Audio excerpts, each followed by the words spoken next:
예수님께서는 천국의 이야기를 하실 때에 어린아이들과 연결하시는 것을 좋아하셨습니다. 마태복음 18장에서 제자들이 천국에서 누가 큰 자입니까? 라고 하는 이 질문을 했을 때에 예수님이 어린아이와 같이 되지 아니하면 천국에 들어갈 수 없다라고 말씀을 하셨습니다. 오늘 본문에도 보니까 사람들이 어린아이들을 예수님께 데려와서 좀 축복받으며 안수기도를 받기를 원했는데 이것을 제자들이 말리고 있었습니다. 그래서 다른 그 마가복음에 보면은요, 그 예수님이 제자들을 책망하셨어요. 막 왜 그걸 막고 있느냐라고 하시면서 천국이 어린아이와 같은 자의 것이다 라고 말씀을 하셨다라는 겁니다. 과연 어린아이와 같은 자가 무슨 뜻이기에 예수님은 천국을 어린아이와 같은 자가 되어야 들어갈 수 있다라고 말씀하신 것일까? 여기서 중요한 것은 어린아이가 천국에 들어간다 그렇게 얘기를 하신 게 아니라 어린아이와 같은 자가 천국에 들어간다. 그러니까 어린아이가 가지고 있는 그 성품과 특성을 지금 얘기를 하신 거예요. 과연 그게 무엇이기에 천국에 들어가는 아주 중요한 이유가 될 것인가? 우리가 한번 그것을 몇 가지로 살펴보려고 합니다. 먼저 어린아이와 같은 자라고 하는 것은 전적인 자기의 부족을 인정하는 자입니다. 전적인 자기의 부족을 인정하는 자. 마태복음 18장 4절에 보면 예수님께서 이렇게 말씀을 하셨습니다. 우리가 오늘 읽지는 않았지만 그 전 본문으로 가세요. 마태복음 18장 4절을 다 함께 우리 합독하기를 원합니다. 다 찾으셨으면 함께 읽습니다. 그러므로 누구든지 이 어린아이와 같이 자기를 낮추는 그이가 천국에서 큰 자니라. 아멘. 자기를 낮추는 자, 어린아이와 같이 자기를 낮춘다. 그러니까 어린아이의 특성이 뭐라고요? 자기를 낮추는 거예요. 이런 자가 천국에서 큰 자다. 결국 천국에 들어갈 수 있다. 이제 그런 얘기입니다. 지난 5월 29일에 실은 이 본문을 우리가 들으면서 강의를 했는데요. 자기를 낮춘다라고 하는 것은 한마디로 정의하면 겸손함을 얘기를 하는 것이다 이렇게 말씀드린 적이 있습니다. 겸손함이 뭡니까? 성경에서 말하는 겸손, 이걸 오해하지 않으셔야 되는데요. 겸손이란 것은 세상적으로 말하면 인격의 어떤 수양이나 도덕적인 선을 이룬 자들 있잖아요. 이런 사람들이 갖추게 되는 그런 겸양을 의미하는 것이 아니라는 거예요. 무슨 얘기 아시겠어요? 겸손은 그게 아니에요. 만일에 예수님이 그러한 겸손을 이야기하셨다면 어린아이와 연결시키지 않으셨어요. 어린아이가 그런 거 기대할 수 있어요? 인격을 수양을 통하여서 그 아이 참 인격의 수양이 돼 있고 도덕적 선을 이뤄서 참 겸양을 갖춘 아이입니다. 말이 돼요, 안 돼요? 아이들에게는 그런 게 있을 수가 없죠. 근데 겸손함을 얘기를 하시는데 아이들에게 겸손함이 있는 그 모습을 끌어내셨다라면 그것은 아니다라는 거예요. 그럼 과연 아이들의 겸손이 뭐냐 이 말이에요. 아이들의 그 특성 중에 하나가 이거죠. 아이들은 부모의 사랑과 배려 없이는 무엇 하나 스스로 가질 수 없다라는 겁니다. 아멘. 마찬가지로 어린 아이처럼 겸손해진다라고 하는 예수님의 이 겸손에 대한 정의는 곧 자기 자신을 낮춘다라고 하는 것은 자기의 힘으로는 도저히 아무것도 할 수 없다라는 것을 인정하는 겁니다. 내 힘으로는 아무것도 할 수 없고 오직 전능하신 하나님의 사랑과 은총, 자비와 긍휼하심의 역사로만 내가 인도될 수 있고 설 수 있습니다. 이거를 고백할 수 있는 거예요. 이게 진짜 겸손이에요. 그러니까 영어로 말하면 I am nothing. 이걸 그래요. 나는 아무것도 아닙니다. 나는 아무것도 아닙니다. 나는 너무나도 작은 자입니다. 사도 바울이 그래서 얘기를 하잖아요. 나는 지극히 작은 자라. 그래서 나중에 가면 갈수록 나는 아무것도 할 수 없고 나중에는 뭐라 해요? 나는 죄인 중에 괴순이라. 그 고백을 계속해서 하는 거예요. 사도 바울이 정확하게 알고 있었어요. 천국 백성된 자의 겸손이 뭔지를 알고 있었습니다. 아무것도 난 할 수 없는 자입니다. 그런데 여기서 조심해야 될 게 하나 있습니다. 전적인 자기 부족을 인정하는 것과 자기 비하를 혼동해서는 안 됩니다. 자기 부족을 인정하는 것과 자기 비하는 다른 거라는 거예요. 자기 부족을 인정하는 자가 그 부족함을 인정한 것으로 끝나버리면 어떻게 되냐면 자기 비하가 돼버립니다. 그래서 자기를 학대하고요, 자기는 아무것도 할 수 없으니까 그냥 다른 사람과 나중에는 벽을 쌓고 절망 가운데 빠져요. 나는 아무것도 할 수 없는 쓸모없는 인간이야, 이게 외쳐진단 말이에요. 자기 부족을 인정하는 것까지는 좋은데 여기서 끝나버리면 나는 쓸모없는 사람이야. 그러니까 사람들과의 관계를 끊어버려요. 왜 그런지 아세요? 자기 내면 속에 내가 너무 많기 때문이에요. 내 자아가 너무 강하기 때문에. 이거를 다른 말로 뭐냐면 자존심이라고 얘기를 합니다. 자존심.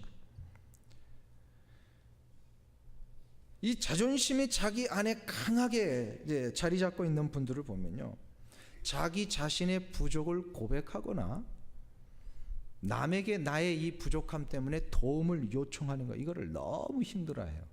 자존심 강하신 분들. 그래서 성경은 자존심을, 나중에 이제 성경을 쫙 보면요, 자존심이 죄예요, 죄. 이게 얼마나 못된 습성인지 몰라요. 이 문제가 깊어지잖아요. 자존심이 너무 강해서 이제 내가 부족함을 인정하지 않고 그 이 부족함을 보여주지도 않는 그런 사람들이 되면 어떻게 되냐면 자꾸 이게 사람들과의 관계가 이제 끊어지고 멀어져요. 속된 말로 우리 한국에서 이런 표현 쓰죠. 잠수한다. 잠수가 뭐죠? 물속에 그냥 깊이 들어가서 보여지지도 않는 거예요. 그 이제 젊은이들 잠수 탄다 그런 표현이에요. 잠수한다. 어떤 문제가 일어났는데 갑자기 없어지는 분들이 있어요. 가면 나타나지도 않아요. 왜냐하면 자신의 이 부족을 노출하고 싶지 않은 거예요. 사업이 그냥 계속 번창해야 되는데, 가정에서는 언제나 문제가 없어야 되는데, 그래서 다른 사람들 앞에 내가 이 정도는 된다는 거 자꾸 보여줘야 되는데 갑자기 사업이 기울어지고 어느 누구에게도 말 못한 내 가정에 어려움이 막 발생이 되면 도저히 자존심이 허락을 안 하는 거예요.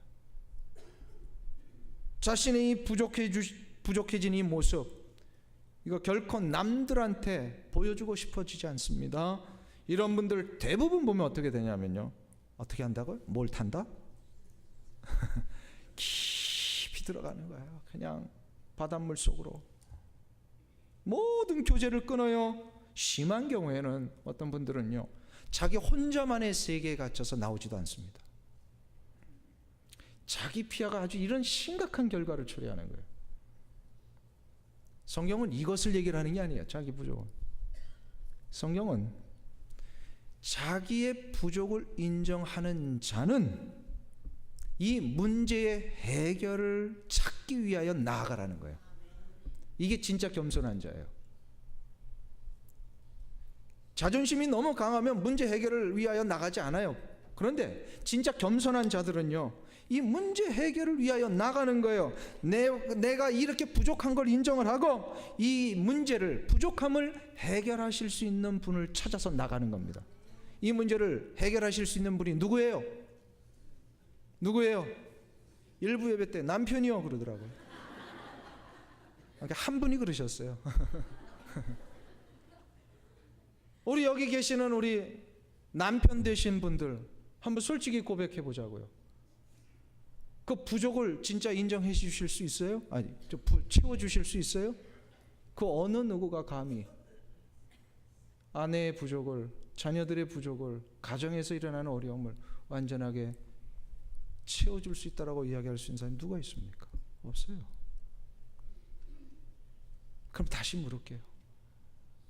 내 인생의 이 부족함이 느껴질 때에 이것을 진짜 해결하시고 채워주실 수 있는 분이 누구십니까? 주 예수 그리스도 외에는 없습니다. 아멘. 오직 예수 그리스도만이 우리 인생의 부족을 해결하실 수 있는 유일한 분이세요. 그래서 주님은 우리 인생에 어느 누구도 덜어줄 수 없고 대신 가져가 줄 수 없는 나만이 가지고 있는 인생의 짐들, 이런 인생의 멍에 이거를 예수님이 대신 지시겠다고 약속하셨죠. 믿습니까?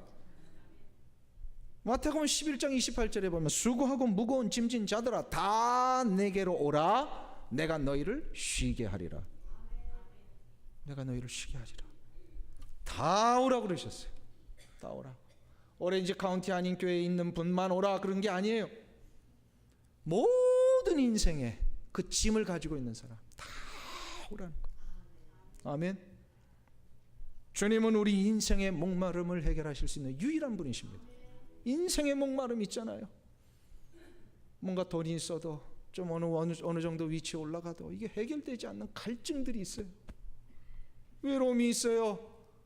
큰 집에 부부만 둘이 사시니까요. 외로워하시더라고요. 외로워하시. 해결이 안 돼요. 그 왜요? 그거는 내면의 갈증이에요. 내면의 외로움이에요. 이거를 해결하실 수 있는 분이 누구시라고요? 내 인생의 목마름. 진짜입니까? 그 성경에 말씀하셨어요. 요한복음 4장 14절에 보면 내가 주는 물을 마시는 자는 영원히 목마르지 아니하리니 내가 주는 물은 그 속에서 영생하도록 솟아나는 샘물이 되리라. 할렐루야. 주님이 주시는 물을 먹어야 이 인생의 갈증이 해결된다는 거예요. 믿습니까? 그런데 더 중요한 게 있어요. 더 중요한 게. 주님은 우리 인생에 영생의 길로 인도하실 수 있는 유일한 인도자이십니다. 예수님 외에는요 이 길을 인도하실 분이 없어요. 그래서 요한복음 10장 11절에서 이렇게 얘기를 하십니다. 나는 선한 목자라 선한 목자는 양들을 위하여 목숨을 내어 버리거니와. 예수님이 대신 죽으셔서 우리를 영원한 생명의 길로 인도해 주셨다는 영원한 목자. 그래서 나는 길이요 진리요 생명이니 나로 말미암지 않고는 아버지께로 올 자가 없느니라. 예수님만이 유일한 안내자세요. 우리의 인생의 목마름, 내 인생의 짐, 그리고 나를 영생의 길로 인도하시는 분, 이 모든 것을 종합해서 한마디로 다시 한 단어로 우리가 요약한다면 무슨 단어가 될 수 있는지 아세요? 예수님은 구원자. 예수님이 구원자시라는 거예요. 이 모든 걸 다 하실 수 있는. 천국 백성이 되기 위해서는요 우리의 전적인 부족을 인정하고 여기서 끝나지 말고 이 부족을 해결해 주실 수 있는 유일한 분으로 나아가야 합니다. 그분이 누구시라고요? 예수 그리스도. 믿습니까? 오늘 이 자리에도 그 어느 누구에게서도 해결받지 못했던 인생의 무거운 짐을 가지고 계신 분 분명히 있으실 거예요. 어느 누구에게도 한 번도 인생을 사는 동안 말 못할 그 내면의 아픔을 토로해보지 못한 채 지금도 간직하고 계신 분이 있을지 모르겠어요. 가정에서 보면 여러 가지 어려움들이 있습니다. 이민자로 살기 때문에 가져야 될 그 프레셔. 오늘 장로님이 기도 속에 그랬잖아요. 야곱같이 우리도 인생에 이민자로 사는 일 때문에 참 너무 지치고 힘들어서 하나님 제대로 섬기지 못하는 경우가 있습니다. 그게 다 우리 솔직한 고백 아닐까요? 그래요. 다 그래요. 그럴 때에 우리가 이 고백을 하는 거예요. 하나님, 내 인생에 짐이 있습니다.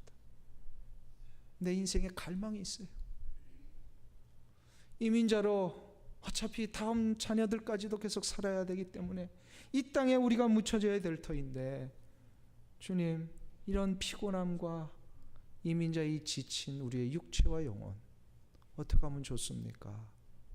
라고 이렇게 토로할 때에 우리가 한 가지를 더 외치며 고백해야 됩니다. 그게 바로 뭐냐면 예수님은 나의 유일한 공급자, 예수님은 나의 유일한 안내자, 예수님은 나의 유일한 구원자이십니다. 이거를 고백할 수 있을 때 그분이 진짜 겸손한 자예요. 이게 겸손이에요. 사랑하는 성도님 여러분, 주님께 의존하십시오. 주님이 약속하셨습니다. 주님은 반드시 약속을 지키십니다. 전능하신 하나님이시기 때문에 의존하면 주님께서는 여러분의 문제를 해결해 주실 줄 믿습니다. 이게 천국 백성된 자가 해야 될 모습이에요. 자, 두 번째로 어린아이와 같은 자라는 것은 무엇인가? 그것은 하나님만을 신뢰하는 겁니다. 여기서 만의 강조점이 있어요. 하나님만을 신뢰하라. 어린아이들의 특성 중에 하나가 자기의 부모를 절대로 신뢰한다는 거예요. 어린 시절에 아이들에게 물어보세요. 뭐 다 어린아이들을 키우셨잖아요. 잊어버리셨는지 모르지만 어린아이들에게 이 세상에서 누가 최고냐 물어보면 뭐라 그래요? 자기 엄마, 자기 아빠 그럽니다. 물론 어린 시절에만 그렇습니다. 이제 뭐 크면 다 달라지지만, 그래서 어린아이들한테 세상에서 누가 제일 예쁘냐 물어보면 우리 엄마 그래요. 만약 그렇게 안 하면 그 아이 좀 이상한 아이예요. 그거. 이 세상에서 어떤 사람이 제일로 멋진 남자냐? 그럼 우리 아빠. 제게도 이 막내 어린 딸이 하나 아직도 있습니다. 얘한테 물어봅니다. 세상에서 누가 제일 멋지냐? 그럼 아빠 그러더라고요. 너 이 다음에 커서 누구랑 결혼할래? 그럼 아빠 그러더라고요. 왜 그러냐면은 그 어린 아이의 수준에서 보니까 제가 집단에는 다 해줄 수 있는 것 같고, 뭐 이렇게 그림 그려달라면 자기 수준에서 그림을 그려줄 수 있는 것 같고, 원하는 걸 다 해주는 것 같아요. 그래서 아마 그랬던 것 같아요. 그런데 제 큰 아이가 대학을 다니는데 대학 다니는 아이한테 동일한 질문을 하면 어떤 반응이 일어나는지 아세요? 이 세상에서 누가 제일 최고냐? 그러면 씩 웃고 대답을 안 해버려요. 왜요? 그런 곤란한 질문 하지 말라는 거예요. 지금 자기는 이제 다 안다는 거예요. 어린아이 수준의 그 대답을 아빠는 기대하는지 모르지만 나는 안다는 거예요. 그렇지 않다라는 걸 아니까. 이게 어린아이와 성인의 차이입니다. 그러면 어린아이가 자기 아빠가 최고라고 생각하는 이거 잘못된 거예요? 아닙니다. 절대로 아니에요. 왜냐하면 그 어린아이의 삶의 수준에서, 그 삶의 바운드리에서, 자기가 속해 있는 세계 속에서 만들어진 자기 나름대로의 기준과 가치로 보니까 진짜 아빠는 다 해줄 수 있잖아요. 4살, 5살짜리 아이가 아빠에게 가져와서 이거 뭐예요? 물어보면 모든 아빠들은 다 대답할 수 있어요. 4살, 5살 먹은 어린아이가 이거 한번 그려주세요 하면 어린아이 수준보다도 더 잘 그릴 수가 있어요. 그러니 아빠는 최고요. 모든 것을 해주실 수 있는 분이에요. 이건 맞는 얘기예요. 그러니까 아이들이 아빠를 신뢰합니다. 그런데 시간이 지나면서 어떻게 해요? 자기가 원하는 것을 요청했을 때 해줄 수 없다라는 걸 시간이 지나면서 합니다. 성인이 되면서. 그런데 신뢰가 바뀌어요, 안 바뀌어요? 아버지에 대한 신뢰는 바뀌지 않습니다. 바뀌지 않아요. 주님께서 우리에게 원하시는 것이 바로 이 부분입니다.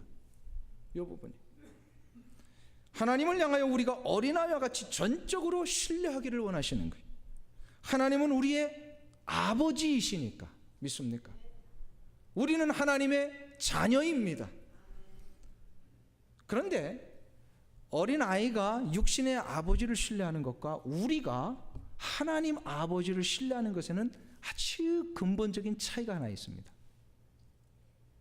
아이들은 아까도 말씀드렸죠. 시간이 지나면서 능력이 달라지는 것을 알게 됩니다. 5살짜리 아이에게 그림 그려주고 20살짜리 아이에게 그림 그려주면 이건 이제 완전히 그 수준이 어떻게 돼요? 노출되는 거죠. 다 보여주는 거예요. 그렇기 때문에 아빠에 대한 능력은 이제 인정하지 않습니다. 그러나 신뢰는 그대로 간다 그랬어요. 근데 우리가 하나님을 신뢰하는 것은요, 시간이 지나면 지날수록 하나님의 능력이 더 커지시고 더 놀라우신 것을 우리가 발견하게 됩니다. 그래서 우리가 육신의 아버지를 향하여 20살이 되고 30살이 되어서 아버지에게 아버지 이거 좀 해주세요. 저거 좀 해주세요 한다면 아버지 생각하기에 뭐예요? 이거 아직도 성숙하지 못하구나 그런단 말이에요.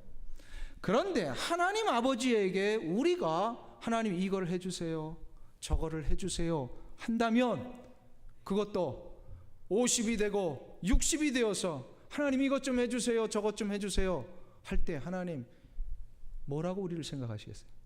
아직도 이렇게 성숙하지 못하고 그렇게 하신다고요? 아니에요. 기뻐하시는 거예요. 기뻐하세요. 왜요? 여전히 우리는 하나님의 자녀잖아요. 어린 자녀와 같이 하나님을 향하여 나아가는 것, 이게 바로 어린 아이와 같이 되는 겁니다.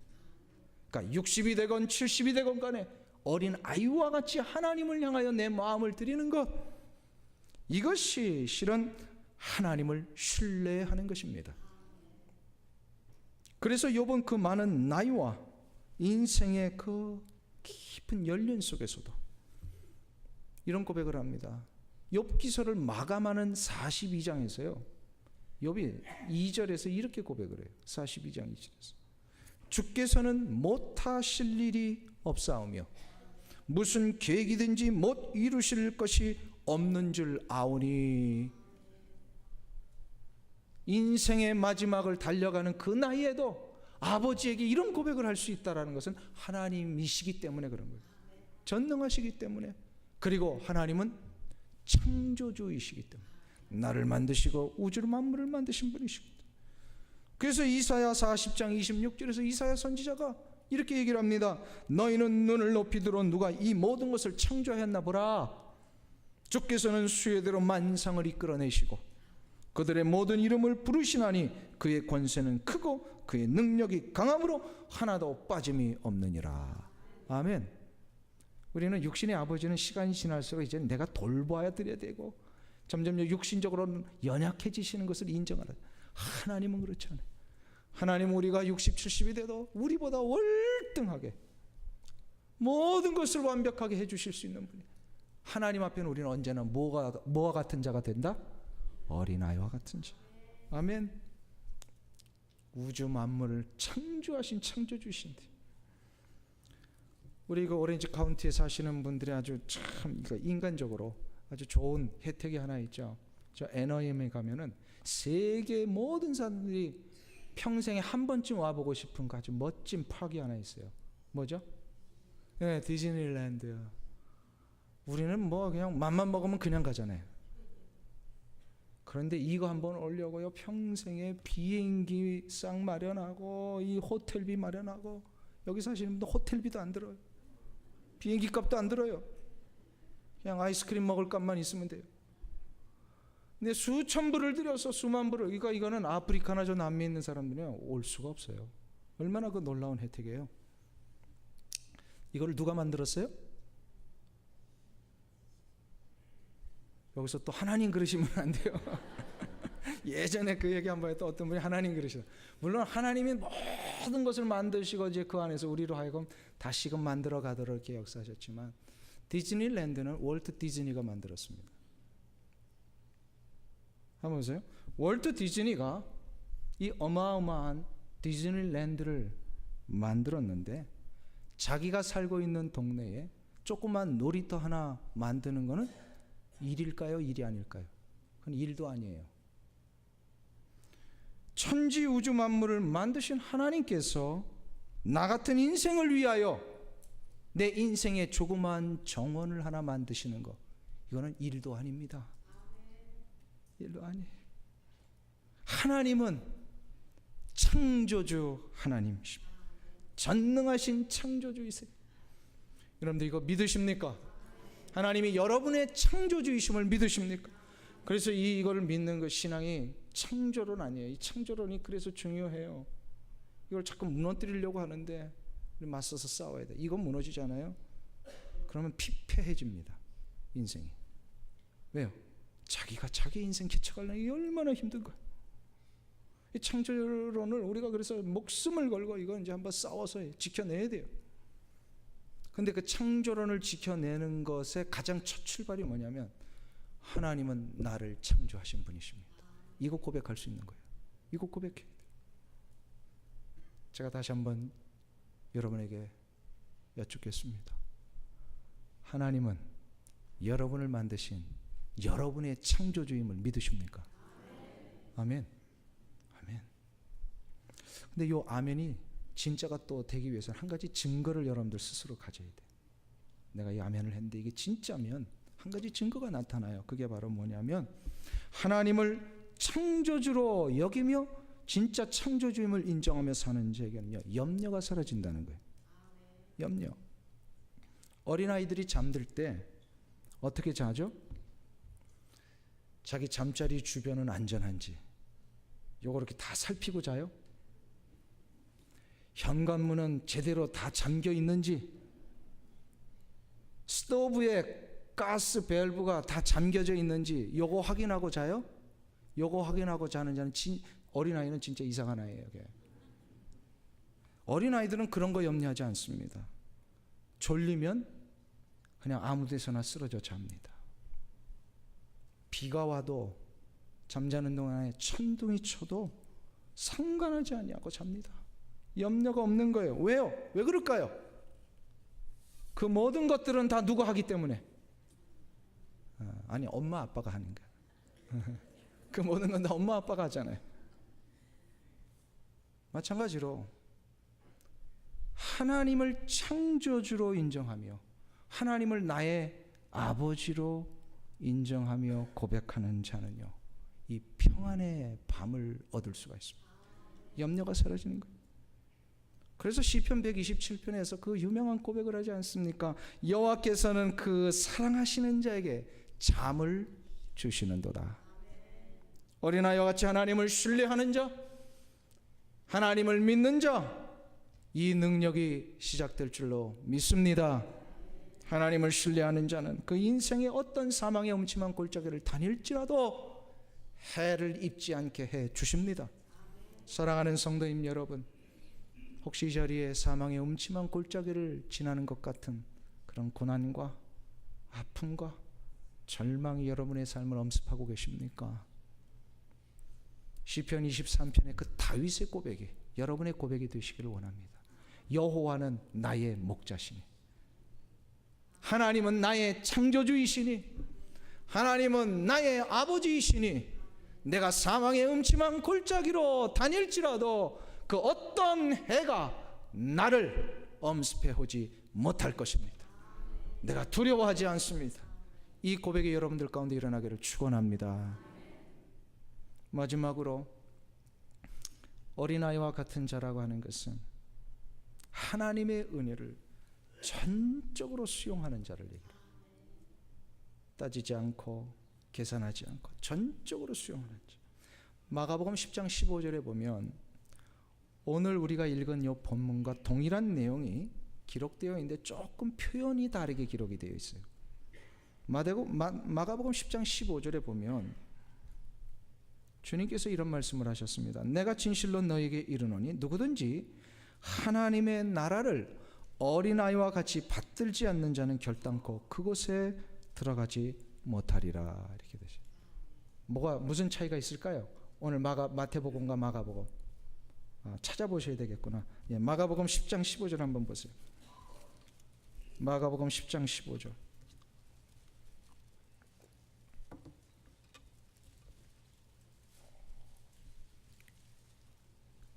네, 70페이지 신약성경에 있습니다.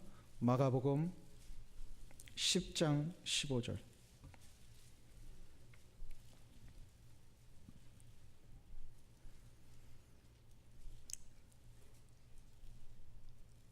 우리 다 찾으신 줄로 믿고 우리 같이 합독합니다. 내가 진실로 너에게 이르노니 누구든지 하나님의 나라를 어린아이와 같이 받들지 않는 자는 결단코 들어가지 못하리라. 아멘. 여기서 어린아이와 같이 되지 아니하면 못 들어간다 그러지 않고 좀 부연 설명을 하셨어요. 어린아이와 같이 어떻게 하지 않으면 받들지 않는다. 여기 핵심이 있어요. 어린아이와 같이 받든다라는 거예요. 그러니까 어린아이와 같이 받들어야 천국 들어간다는 거예요. 받든다는 게 무슨 표현일까요? 이거 조금 번역을 다시 하면 좋겠다라는 생각이 듭니다. 어린아이와 같이 받아들인다 그러냐. 그러니까 receive 하는 거예요. 천국은 받아들이는 것입니다. 받아들이되 어떻게 받아들이라고요? 어린 아이와 같이 받아들이라. 어린 아이가 어떤 모습이 있기에 어린 아이처럼 받아들이라고 하신 것일까? 어린이는요, 무엇인가 이렇게 주어질 때 그대로 전적으로 그냥 있는 그대로 받아들이는 이 수용성이 뛰어납니다. 뭔가를 줄 때 의심하지 않습니다. 의심하지 않아요. 진짜라고 하면 그거 진짜로 받습니다. 따지지 않고요, 계산하지 않고요, 있는 그대로 받아요. 그래서 집안에서 엄마가 어린아이한테 얘야 엄마 없다고 그래라. 그럼 나가서 어떻게 얘기한다고요? 엄마가 없다 그러래요. 그 아이 잘못한 거예요, 잘못 안 한 거예요? 왜? 있는 그대로 얘기한 거예요. 그 아이가 잘못한 게 아니에요. 엄마가 그런 거 시킨 게 나쁘지. 아이는 이런 수용성이 뛰어나요. 있는 그대로 백지짠 것 같잖아요. 다 그대로 스펀지처럼 빨아들입니다. 지금 이 이야기는 천국의 문제가 주어졌을 때에 어린아이같이 그냥 있는 그대로 받아들이라는 거예요. 천국이 주어진다, 천국의 백성이 된다라는 말은 더 정확하게 얘기하면요, 거듭남의 구원이 이루어진다는 얘기예요. 거듭남의 구원이에요. 우리가 거듭남으로서의 구원을 말할 때 어떻게 표현합니까? 구원을 이룬다라고 그래요? 구원을 받는다 그래요? 물론 사도 바울은 나중에 이제 서신서에서 보면은 너희의 구원을 이루라라는 표현을 하긴 해요.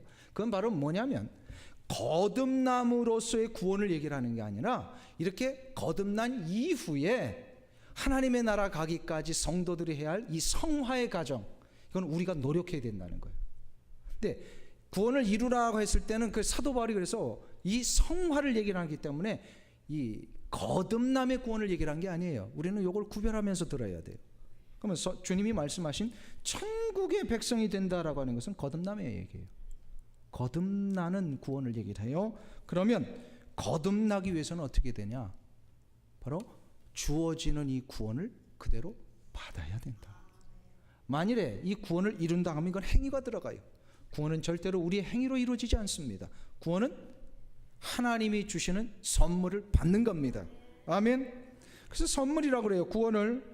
근데 이 구원의 선물을 하나님은 우리에게 다 보편적으로 주셨어요. 다 어느 누구도 제한 없이 주셨어요. 그런데 이게 아무나 받는 게 아니더라는 거예요. 다 주셨는데 아무나 받지 않아요. 우리 주변에도 보면 어떤 분이요, 그렇게 이 구원의 선물을 좀 받으라고 그 기회를 그렇게 많이 줬는데도요, 마지막 세상 떠나는 순간까지 그거 안 받으시는 분이 있어요. 너무너무 안타깝더라. 근데 어떤 분은 보면요, 이 구원의 선물을 주는 기회가 인생에 딱 한 번 찾아왔는데 그거를 놓치지 않고요, 감격하며 받아들이시는 분이 있어요. 무슨 차이일까요? 어떤 분은 이거를 한 번의 기회에 다 받고 어떤 분은 그렇게 수많은 기회도 받지 못하는 분이 있습니다. 뭘까요? 무슨 차이일까요? 바로 하나님의 은혜가 임했느냐 안 임했느냐. 은혜 때문이에요. 은혜. 하나님의 은혜가 임하면 그분은 선물을 받습니다. 근데 하나님의 은혜가 임하지 아니하시면 선물을 받아들이지 못해요. 그러면 왜 하나님의 은혜가 임하지 않았을까요? 그분에게. 이게 중요한 거예요. 그분에게 성령께서 두들기시면서 죄의 문제를 지적하시고 죄를 고백하게 하시는 요청이 있으실 때 이거를 거부하잖아요. 그러면 하나님의 은혜가 임하지 않으십니다. 그러니까 죄가 아직 회개되어지지 아니고 죄가 그대로 본질적인 죄, 거듭남을 위하여 해야 할 이 죄 고백이 이루어지지 않으면 그 사람 은혜가 임하지 않는 거예요. 그래서 영접기도 시킬 때 제일 먼저 하는 게 뭐예요? 예수 영접시킬 때 죄의 회개를 시키는 거예요. 죄가 있으면 은혜가 임하지 않으세요. 누가복음 23장에 보면 예수님께서 십자가에 달려 돌아가실 때에 그 양편의 강도가 동일하게 십자가에 달려 있었습니다. 근데 두 강도 중에 한 강도는 구원을 받았고 한 강도는 구원받지 못했어요. 구원을 받은 강도는 무엇 때문에? 그리고 구원을 받지 못한 강도는 무엇 때문에 그렇게 됐을까? 구원을 받지 못한 강도의 말을 보면 알아요. 그 구원받지 못한 강도가 예수님을 향하여 어떻게 했어요? 예수님을 비방하고 모욕을 했어요. 그러자 이것을 저 건너편에서 지켜보고 있던 구원받은 강도는 이제 그 시점까지는 아직 구원받지 않았습니다. 그 다른 편에 있는 강도가 이 예수님을 모욕하며 비방하는 자를 꾸짖었어요. 그러면서 뭐라고 얘기하냐면 내가 동일한 정죄를 받고서도 하나님을 두려워하지 않느냐? 우리는 우리가 행한 일에 상당한 봉을 받는 것이거니와 당연하거니와 이 사람의, 그러니까 예수님의 행한 것은 옳지 않은 것이 없느니라. 그 뭐예요? 너는 너 죄 때문에 받는데 그것도 모르면서 예수님을 비방하고 있나? 예수님은 지금 죄가 하나도 없으신 분이시다 라고 하는 거예요. 그럼 무슨 얘기냐면 자기는 이제 죄가 있다는 걸 인정을 한 겁니다. 그러면서 예수님께 요청하지요. 예수여, 당신의 나라에 임하실 때에 나를 기억하소서. 구원받은 강도는 자신의 죄를 인정하고 고백을 한 겁니다. 이때 주님이 뭐라고 대답하셨어요? 내가 진실로 내게 이르노니 오늘 내가 나와 함께 낙원에 있으리라. 죄를 인정하고 고백하는 자에게는 하나님의 은혜가 임하는 줄 믿습니다. 하나님의 은혜가 임하면 구원을 받아들이게 되어 있어요. 사도 바울은 에베소서 2장 8절에서 그래서 이렇게 우리에게 말합니다. 너희가 그 은혜로 인하여 믿음으로 말미암아 구원을 얻었나니 이것은 너희에게서 난 것이 아니요 하나님의 선물이라. 믿습니까? 아주 오래전의 일입니다. 동부에서 전도 폭발 훈련을 할 때에 이제 성도들을 훈련을 시키고 꼭 실습을 나갑니다.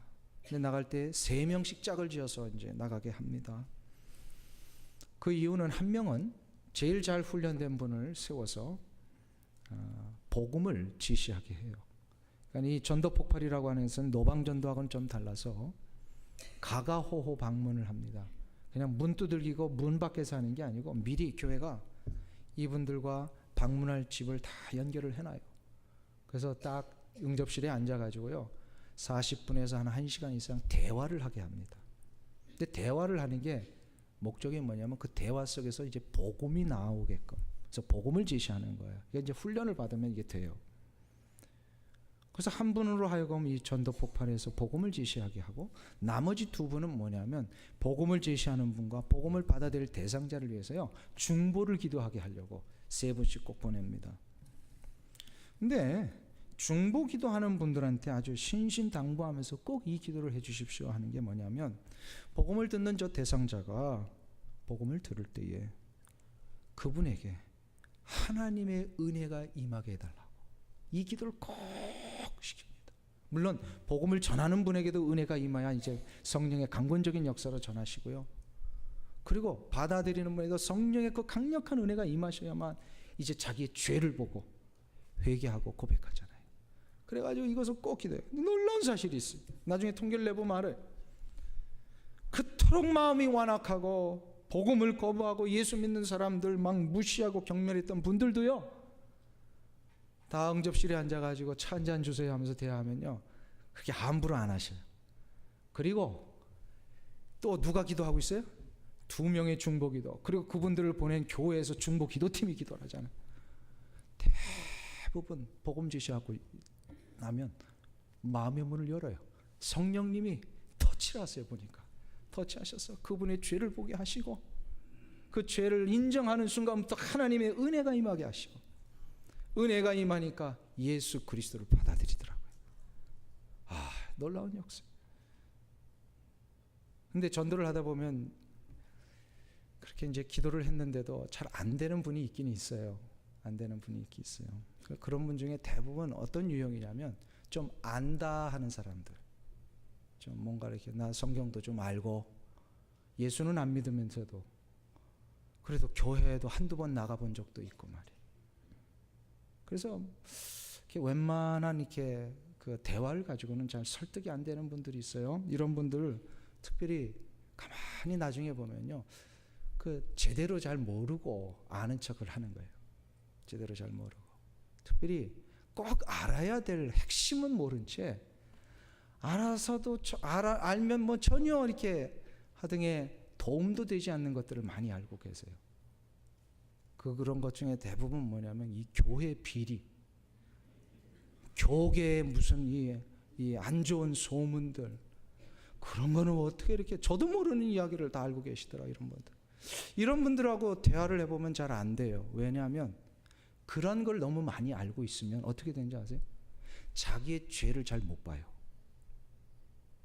너무 남의 부정과 남의 비리와 이 남의 안 좋은 걸 너무 많이 듣잖아요. 그러면 자기의 죄를 잘 못 봐요. 이게 아주 좀 불쌍한 거죠. 자, 그런 분들을 위해서는요, 기도를 몇 배를 더 해야 돼요. 하나님 강력하게 역사해야 돼요. 그런 분도 기도하면 돌아옵니다. 돌아와요. 중요한 것은요, 은혜는 자신의 죄를 보는 자에게 임한다는 거예요. 그러니까 성령의 강력한 역사가 있어요. 강력한 역사. 내가 얼마나 더럽고 추한 자인지, 내가 하나님 앞에서 얼마나 본질적으로 죄성에 파묻혀 살고 있는지, 이거를 보고 인정하며 그 죄를 고백할 줄 알 때에 하나님의 은혜가 시작이 됩니다. 그래서 그런 그 역사를 위하여 중보하며 기도할 때 성령님 역사하세요. 죄를 깨닫게 하십니다. 죄가 깨달아지면 은혜가 임하니까 그런 결과를 한 번만 경험하고 나면 이게 놀라운 막 감격과 희열이 일어나요. 사랑하는 성도님 여러분, 이 기도가 여러분들 가운데 일어나시길 축원합니다. 혹시 여러분의 가정 속에 혹은 여러분 아주 친한 친구들 가운데 좀 뭐 알긴 알지만 자꾸 예수를 안 받아들이는 분이 있다면 그분은 논리적으로 설득한다고 되는 게 아니에요. 그게 뭐예요? 성령님의 강력한 역사와 하나님의 크신 은혜가 그의 심령 속에 부어져야 돼요. 이것을 위해서 우리가 할 것은요, 기도입니다. 기도해야 돼요. 그 심령 속에 이것을 주시옵소서. 그때의 그분과 우리 모두가 어린아이와 같이 은혜의 놀라운 감격을 얻게 됩니다. 이게 어린아이와 같이 되는 거예요. 수용하는 거예요. 받아들이는 거예요. 이 놀라운 은혜가 여러분들의 가운데 일어나시길 축원합니다. 여러분의 가정 속에 일어나기를 축원합니다. 기도하면서 은혜를 수용할 수 있는 역사가 있게 하옵소서. 함께 나아가기를 원합니다.